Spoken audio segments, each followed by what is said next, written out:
One week before our wedding, I caught her texting her ex that she was only marrying me for stability and that I was her safe option. When confronted, she rolled her eyes and said, "Oh, please, a girl's got to think about her future. You should be grateful I picked you." I canceled everything while she was at a spa day. On our wedding day, she showed up at the venue in full bridal gear to find nothing but an empty building and confused staff. Sup, Reddit. Never thought I'd be the guy writing one of these posts, but here I am sitting in my beat up van somewhere in Yellowstone, watching the stars come out one by one and wondering how the hell my life turned completely upside down in just 7 days. This is going to be a long one, so buckle up. For context, I'm 34, male, run my own small carpentry business in a rural Montana town that probably has more cows than people. Nothing fancy or impressive, just me, two other guys who work with me, and my cousin who helps with the books. Started out helping my dad with barn repairs when I was 16, then apprenticed with this old timer named Earl who taught me everything about real woodworking. Not that prefab IKEA type garbage, but actual craftsmanship with quality lumber. Slowly built up enough clients and reputation to strike out on my own about 6 years back. I grew up here. Never left except for a brief stint trying community college before realizing I was happier working with my hands than sitting in classrooms. My family's been in this area for generations. Mostly ranchers and tradesmen. Honest work for honest pay kind of people. Never been rich, never been poor, just comfortable enough to have what we need and occasionally splurge on something special. I met my fiancée at the local hardware store where she worked in the design section. She'd moved to our town about 3 years ago from Chicago. Said she wanted a quieter life after the big city burned her out. She helped me pick out some fancy trim for this rich dude's cabin I was renovating, and we got to talking. She was way out of my league looks-wise, if I'm being honest. I still don't know what she initially saw in me. Maybe the novelty of dating a real Montana man or whatever. She caught me off guard from day one. Effortless confidence, looked like she had her whole life figured out, while I was just trying to remember if I'd cleaned the sawdust out of my ears. I wasn't exactly polished, never have been, but she never made me feel like I had to be. She didn't care that I worked with my hands or that my idea of dressing up was anything without flannel. She saw through all that, listened like she actually gave a damn, and laughed like she meant it. Being around her felt easy, real. And for a guy like me, that's not something you find every day. Things moved along pretty normal from there. I'd take her fishing at my favorite spots. She hated baiting her own hook but loved catching bass. And she'd drag me to these community events where she somehow knew everyone despite being relatively new in town. I'd help her hang shelves in her tiny apartment, and she'd bring me coffee at job sites on cold mornings. Normal couple stuff. She was always planning something. Her next career move, vacations we should take, the kind of house we should save for. I was more of a see what happens kind of guy, but I liked that she had direction. Figured we balanced each other out that way. After 2 years, I proposed during a hike. Nothing over the top, just a sapphire ring and a shaky knee. She cried and said yes before I could even finish the question. We set the date for June 18th, and just like that, I was knee-deep in wedding plans. Stuff I never thought I'd care about. I mean, I build cabinets and lay down hardwood for a living, not pick flower arrangements or debate the difference between ivory and eggshell tablecloths. But she was glowing every time she talked about it, so I dove in. If it mattered to her, it mattered to me.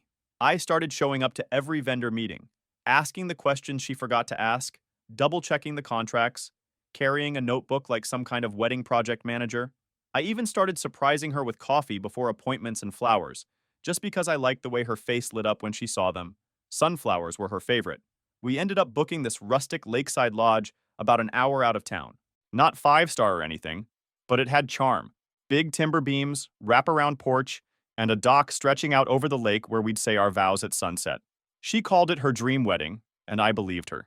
It was going to run us about $20,000, which had my stomach doing flips, but she kept saying, "We're only doing this once," and I was all in. I wanted her to look back and feel like she got everything she dreamed of, because she deserved that. We agreed to split the costs down the middle, with her parents covering a bit of the catering. I started picking up extra work wherever I could. Weekends, late nights, side gigs sanding floors, fixing decks, building custom pieces. Some nights I'd drag myself through the door dead on my feet, but I still made time to ask how her day went, give her a back rub, or drop off her favorite pastries when she was stressed. I loved seeing her happy, and if that meant less sleep and more calluses, so be it. I handled the logistics, venue contracts, rental gear, coordinating drop-offs, and I even booked us a honeymoon cabin in the Tetons. It was all coming together. She focused on the details: dresses, flowers, invites, Pinterest mood boards. We had 1 week left, and everything was set. And me? I felt damn proud. Life was good, and I was ready to give her everything I had. Everything was good, until it wasn't. So 7 days before the wedding, I'm at work finishing up this deck job for the mayor's sister. It's hot as balls outside. I'm sweating through my shirt, and my phone buzzes with a text from that girl Amy, who works at the same hardware store as my fiance, but in a different department. We're friendly enough. She's helped me find obscure hardware parts plenty of times, but not really friends outside of that professional context, if that makes sense. Hey, I don't know if I should send this, but I think you should see it. Then comes this video. It's my fiance in the store's break room with this guy Jake, who works in their contractor services department. I know him vaguely. Talked to him a few times when placing special orders. Good-looking dude, always dressed nice even though he works at a hardware store. In the video, they're hugging, and not just a quick friendly hug. It's one of those long body-pressed together hugs where you can't even slide a piece of paper between them. She's crying a little, mascara smudging, and he's handing her this small wrapped gift. I can hear him say, "I wish things were different," and she says something back I couldn't quite catch because her face was pressed against his chest. My stomach dropped to somewhere around my boots. I had to sit down on the half-finished deck, my legs suddenly feeling like wet noodles. I texted Amy back. When was this?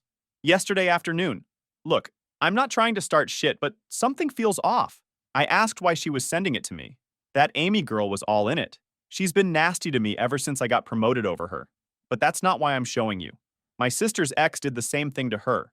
Had this emotional thing with a coworker while planning their wedding. Just don't want to see another good guy get played. I tried to play it cool, thanked her for the heads up, and said I'd talk to my fiance about it.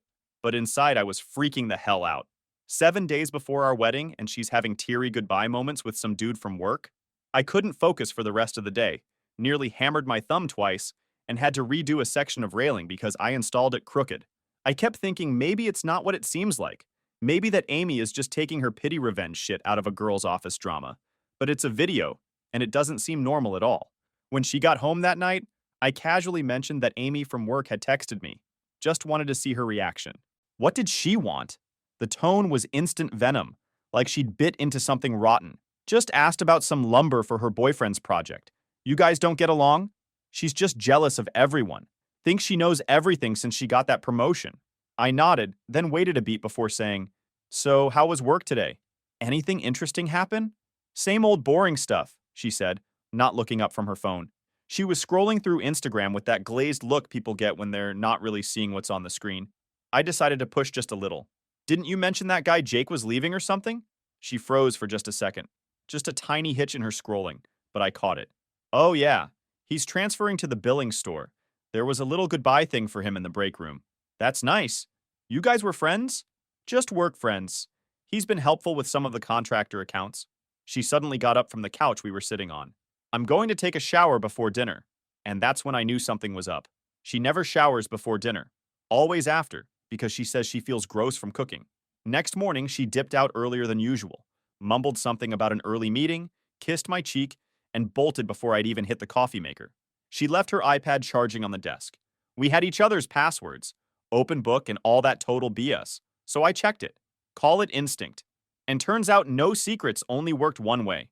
Now, I didn't find anything in her text with Jake. They must have been deleted. But there was a bunch of back and forth with her friend. I'll call her Kara about him. Kara, what are you going to do about Jake? Her, what can I do? He's leaving, and I'm getting married in a week. Kara, but you said he's the one who really gets you. Her, he is, but he's not reliable. Remember how he disappeared for that month when his ex came back? My name would never do that. He's steady. Kara, so you're marrying safe and stable instead of a passionate one? Her, a girl's got to think about her future. My name is a good guy. He'd make a great father and provider. Kara, but do you love him like you love Jake? Her, it's a different kind of love, more practical. There was more. Her, Jake says he wishes he'd realized what he had before it was too late. Kara, so he wants you now that you're unavailable? Classic. Her, I know. But when he looks at me, it's like he really sees me, you know? Not just what I can do for him or how I fit into his future plans.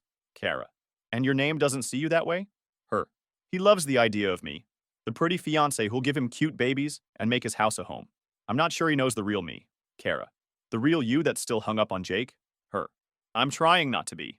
I really am. My hands were shaking as I read this shit. There was more, going back months. Turns out they'd been meeting for coffee breaks several times a week. Nothing explicitly physical in the texts, but the emotional betrayal was clear as day. I was the safe option, the backup plan, the dependable guy who'd make a good provider while she pined for someone else. And just when I thought it couldn't hit any lower, I found this exchange from a few weeks back. Kara. You think he'll ever leave Montana? Her. Doubt it. He thinks building people's decks is enough. Kara. That's sweet. Her. Sweet doesn't pay for beach houses. She didn't just see me as safe, she saw me as small. Like I was some soft-spoken handyman too dumb to know I was being used. Like the life I built with my own damn hands was just some phase she was biding her time through. 5 days before the wedding. Everything paid for. My parents already drove in from Wyoming and were staying at my place. Her family was arriving tomorrow. What the actual duck was I supposed to do? I spent the day in a daze, trying to focus on finishing up a job but nearly taking my thumb off with a circular saw because I couldn't concentrate worth shit. My buddy Phil noticed something was up and pulled me aside.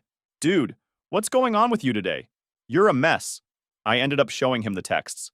Phil read through them silently, his face getting darker with each scroll. Dude, he said after reading them, you can't marry her. But everything's paid for. Everyone's coming. It's 5 fucking days away. Better to lose the deposits than lose half your shit in a divorce in 5 years when she leaves you for this Jake guy or someone else. But what if I'm overreacting?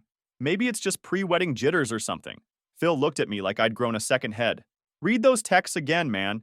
She straight up told her friend that she loves this other dude more than you. That's not jitters. That's her settling. I knew he was right. But I needed to hear it from her. Face to face. Needed to give her a chance to explain. To tell me it wasn't what it looked like. Maybe there was some context I was missing. 4 days before the wedding, I asked her to meet me at our spot. This little pier on the lake where we used to go fishing when we first started dating. I figured a public place would keep us both calm, stop either of us from making a scene. She seemed confused by the invitation, but agreed to meet me after work. I got there early and sat at the end of the pier, watching fish jump and trying to figure out exactly what I wanted to say. She pulled up 15 minutes late, clearly annoyed. What's so important it couldn't wait till after work? She snapped, heels hitting the dock like gunshots. She sat down next to me with a sigh, leaving half a football field between us. I have a million things to do before Saturday. I didn't even turn to her. I saw the video, you and Jake, break room. She froze. Just a second, but long enough. What video? I took out my phone, played it. The whole awkward, too long hug. The gift, the mascara smudge moment. Her face looked like she was calculating how fast she could spin it instead of owning any of it. She finally looked up. Amy sent you that, didn't she? Jesus, that girl is obsessed with me. She's just pissed because I got the design lead she wanted. I'm not here to talk about whatever bullshit you have with Amy. Explain the drama you're doing in the freaking video 4 days before our freaking wedding. It was his last day. Jake and I worked together for years. It was emotional. He gave me a goodbye present. I teared up. That's literally it. She snaped. And I wish things were different. That just come with the gift wrap? She paused. You're blowing this up. I read your messages. With Kara. That landed. Her face cracked for half a second. You went through my stuff? You left your iPad on. The same iPad you used to talk about how I'm the safe choice. The provider. The guy you're marrying because he's steady. She stared out over the water like she was ready to jump in swimming for her life. It's not what it looks like. Really.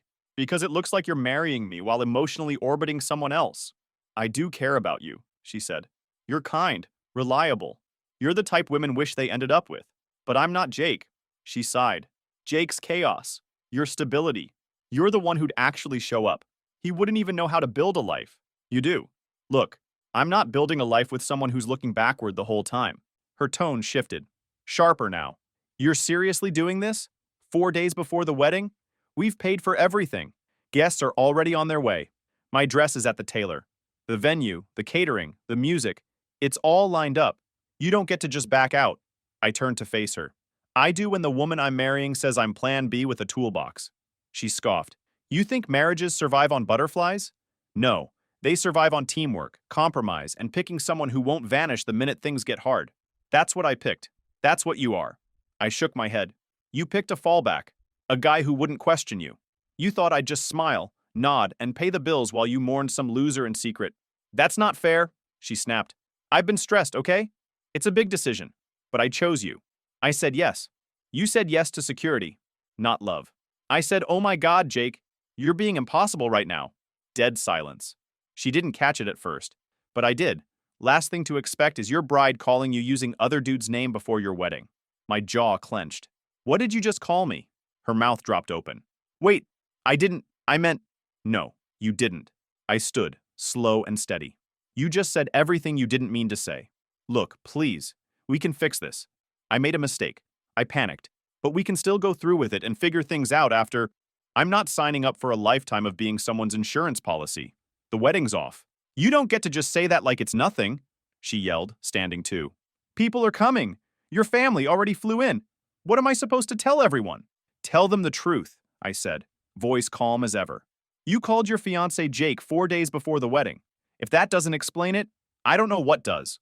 I stood up to leave. She kept rambling things like, don't be ridiculous. Everything's paid for. Your parents are already here. We can work through this. I walked away. She called after me, but I didn't turn around. In my truck, I sat for a minute, just trying to process what had just happened. Then I drove to Phil's place because I didn't trust myself to be alone. The next 3 days were absolute chaos. First, I had to tell my parents why the wedding was suddenly off. They were staying in my spare room, had driven 500 miles to be here, and were excited about the wedding. Breaking the news felt like confessing I'd committed a crime. Mom, Dad, there's not going to be a wedding. They stared at me, confused, as I explained what I'd discovered. My mom teared up, not for the lost wedding, but for my pain. My dad, a man of few words, just nodded solemnly. Better to find out now than later, he said finally. They were confused but supportive once I explained. Dad said he'd never seen me look so sure about anything. Mom hugged me for a long time, then immediately went into practical mode, calling relatives who were planning to attend to let them know the change of plans. Then I called the lodge and explained the situation. The manager was understanding but said they couldn't refund our deposit this close to the date. Fair enough. I'd already accepted that money was gone. I also canceled our honeymoon cabin, but again, no refund. Another chunk of savings down the drain, but still cheaper than a divorce. But while sorting through some paperwork for the honeymoon cancellation, I discovered she'd opened a joint credit card in both our names without telling me. She'd already racked up almost $8,000 in charges, mostly wedding stuff, but also a fancy laptop and a vacation package for next winter. A vacation I knew nothing about. I immediately called the credit card company, explained I never authorized this, and started the fraud process. Thank God we weren't married yet. Made things way easier legally. The customer service rep warned me it could affect my credit score temporarily while they investigated, but that was better than being on the hook for thousands of dollars of her spending. The hardest part was calling her parents. I'd always liked them. Her dad taught me how to fly fish properly during a weekend trip. Her mom always sent me home with leftovers and called me Han in a way that made me feel like real family. I owed them the truth. Her dad answered, "What's wrong, son? You sound upset." I explained what I discovered and my decision. There was a long silence on the line, just the sound of his breathing. "I'm sorry, son. She's always been calculating. Got it from her mother's side." He sighed. "We'll talk to her. Thank you for having the decency to tell us directly." I felt a weight lift knowing at least her parents understood, even if they were disappointed. Meanwhile, my phone was blowing up with texts from her. "You're making a huge mistake. We can work through this. Please don't tell anyone what you saw. Let me explain to them. Jake means nothing. I choose you. Answer your phone. We need to talk about this. You're throwing away everything over a misunderstanding. My parents are furious with me. Is that what you wanted?" I didn't respond to any of them. Instead, I packed a bag, loaded up my old van that I use for camping trips, and told my parents I needed some time away. Dad slipped me some cash and told me to find some clarity in the mountains. Mom packed me enough sandwiches to feed a small army. They got it, bless them. The day before what would have been our wedding day, I was setting up camp somewhere in Yellowstone when my phone dinged with a text from Phil back home. "Dude, you won't believe what happened. She's telling everyone you had a family emergency and that the wedding is postponed, not canceled. Her folks look miserable but are going along with it. Freaking weird, man." I told him she wants to embarrass herself. Let her. That night, my friends back home sent me videos of them throwing a single survival party in my honor. Just a bunch of degenerates setting fire to a cardboard cutout of a wedding cake in Phil's backyard, like it was the 4th of July. They were making dumb toasts, to dodging bullets, to seeing the red flags before signing the papers. One of them said, "He literally pulled a full fourth quarter comeback, baby. Down by 20, no timeouts, and still walked off the field like a damn MVP. I hadn't laughed in days, but that cracked something loose. Felt good to be the guy who didn't fumble it at the goal line. Meanwhile, more texts kept coming from her. I talked to your parents. They think you're being hasty. The venue called. They need final numbers tomorrow. Everyone's asking where you are. This is humiliating. I can't believe you're doing this to me. Did you really cancel our honeymoon? That was half mine. I'll be at the lodge tomorrow. Please be there. We can still fix this. I turned my phone off and enjoyed the moment. The day that should have been our wedding was surreal. I kept my phone off most of the day, hiking deep into the backcountry where I had no signal anyway. Around sunset, when we would have been saying our vows, I found a high point overlooking a valley and just sat there, watching the shadows lengthen and feeling strangely peaceful. Later, when I turned my phone back on at camp, it exploded with notifications. Texts, missed calls, voicemails. I ignored most of them, but listened to one from Philip. Dude, you missed quite a show.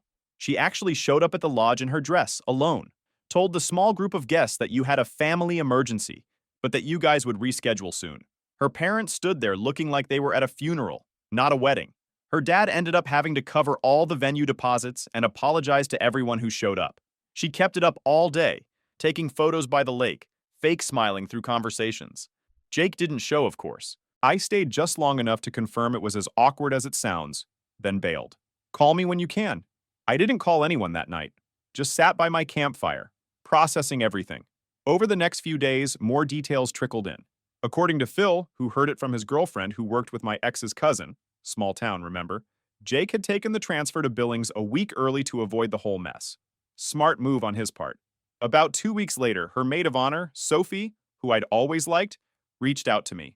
She'd finally gotten the full story from Kara and was disgusted. I had no idea what was really going on, she told me. She made it sound like you just got cold feet, but Kara showed me the texts. I can't believe she was playing both of you like that. She ended up telling everyone in their friend circle what really happened. One by one, people started distancing themselves from my ex. Not because of the Jake thing specifically, but because of how she handled it. The lies, the manipulation, the refusal to accept reality. Meanwhile, she'd apparently had a meltdown at work, caused a good scene, screaming at Amy in front of customers, accusing her of ruining her life, got herself suspended for a week. When she came back, she found out Jake had requested she not be allowed to contact him at his new store. That set off another scene that finally got her fired. The texts started getting nasty. You ruined my life. You could have just gone through with it and we could have worked it out later. I'm going to make sure everyone knows what an asshole you are. All this over a stupid hug? You're pathetic. You had no right to tell my parents. That was private. I'm keeping the engagement ring. Consider it payment for humiliating me. I didn't respond to any of them. Just forwarded the threatening ones to a lawyer friend who sent her a formal cease and desist letter that shut that shit down fast. The ring thing pissed me off. It wasn't expensive, but it had been my grandmother's, reset with a new stone. But I decided it wasn't worth the fight. Let her keep the physical reminder of what she threw away. For a while, I just drove around from campsite to campsite, taking each day as it came. Worked out some independent contractor gigs through an app, helping people with decks, fences, furniture assembly. Turns out there's decent money in being the guy who shows up and fixes stuff for wealthy tourists with vacation homes they rarely visit. I ended up selling the honeymoon cabin reservation to a couple from Utah who were desperate for a last-minute getaway. Used the money to pick up a set of premium cordless tools and a new rooftop rack for the van. Figured if I was going to work on the road, I might as well do it right. Felt kind of poetic, honestly. She picked the cabin to celebrate a life I'd have built for her. I used it to build one for myself. One night, about 3 weeks in, I was parked at a scenic overlook when a park ranger pulled up. I thought he was going to tell me I couldn't camp there, but instead, he just wanted to check if I was okay. Seen your van around for a while now, he said, just making sure everything's all right. We got to talking, and I ended up telling him the whole story. He nodded, told me he'd been through something similar in his 20s. Best thing that ever happened to me, he said. Forced me to figure out who I was without trying to be what someone else wanted. That's when I started thinking about what I really wanted, not just what I thought I should want. The business back home was stable thanks to my partner, who kept texting me updates. My mortgage was modest. I had skills people would pay for anywhere. For the first time in my adult life, I felt completely free. And the joint credit card thing turned out okay. Since I reported it immediately and had proof I didn't sign up for it, I'm not responsible for the charges. She's stuck with the debt, which feels like cosmic justice after everything. My lawyer friend says that technically she committed fraud, but prosecuting would be more hassle than it's worth. I just wanted to move on. I did have one more interaction with her, about a month after the non-wedding. She showed up at a campground where I was staying. Turns out she'd been tracking my credit card purchases to figure out my location. Creepy as hell. I was at my campsite, cooking whatever didn't come out of a can when she walked up. She looked rough, sunken face, dark circles, like life finally stopped going her way. "What do you want?" I asked, not getting up. "I wanted to see you." "To explain." She sat down across from me without being invited. "I made a mistake. A huge mistake. I miss you." "Which mistake? Emotional cheating with Jake? Lying about it? Opening a credit card in my name without permission? Or showing up at our wedding venue in a white dress pretending everything was fine?" She flinched. "All of it." I was confused, scared of committing, but losing you made me realize what really matters. "Let me guess. Jake didn't want you after all?" Her silence was answer enough. "You should go," I said, turning back to my dinner. "There's nothing left to talk about. We had 3 years together. Doesn't that mean anything to you?" "It meant everything," I said without looking at her. "That's what made it hurt like hell, realizing I was just your backup plan." She broke then, full-on sobbing, loud enough to echo off the trees. Then through the tears, she threw out one last shot. "You're gonna regret this," she sobbed. I shrugged. "I'll pencil it in between laundry and giving a damn." And yeah, it's been about 6 weeks now since the day that should have been my wedding. I'm still on my finding myself road trip, camping my way through national parks, doing odd carpentry jobs when I need extra cash. Found some peace in the simplicity of van life. Wake up with the sun, hike until I'm tired, fall asleep looking at more stars than you can imagine. And I can honestly say that I don't regret walking away. Some prices are worth paying for your self-respect. Currently, I'm waiting my ex to take her revenge. Let's see what she's got. I'll keep you updated, LOL. Final update. Sup Reddit. The dude who canceled his wedding here with a quick update. After 3 months living in my van, I came back to town expecting drama. Instead, got a hero's welcome. Old ladies patting my back in the grocery store saying I did right. Weird, but nice. Business is booming, up 70% since last year. Some tech bro specifically requested the carpenter who canceled his wedding for his custom project. My cousin jokes we should use my almost marriage as a marketing strategy. The ex question mark got fired from the hardware store after her meltdown. Now she's a wannabe Instagram influencer posting as Montana Glam, all hiking boots and mason jars of wilderness tea. She moved to Billings, where Jake works, showed up at his store, and security had to escort her out. Now dating some older dude with a BMW and claim guy plates. Bullet. Dodged. Turns out she had a whole revenge scheme planned, the one she threatened me with while she was sobbing.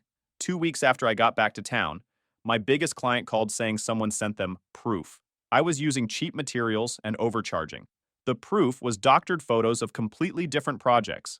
She also created fake Yelp reviews claiming I'd hit on clients' wives and abandoned jobs mid-project. The cherry on top? She tried to convince my landlord I was running an illegal weed operation from my workshop. Backfired when she got caught on security cams planting evidence that turned out to be oregano and baggies.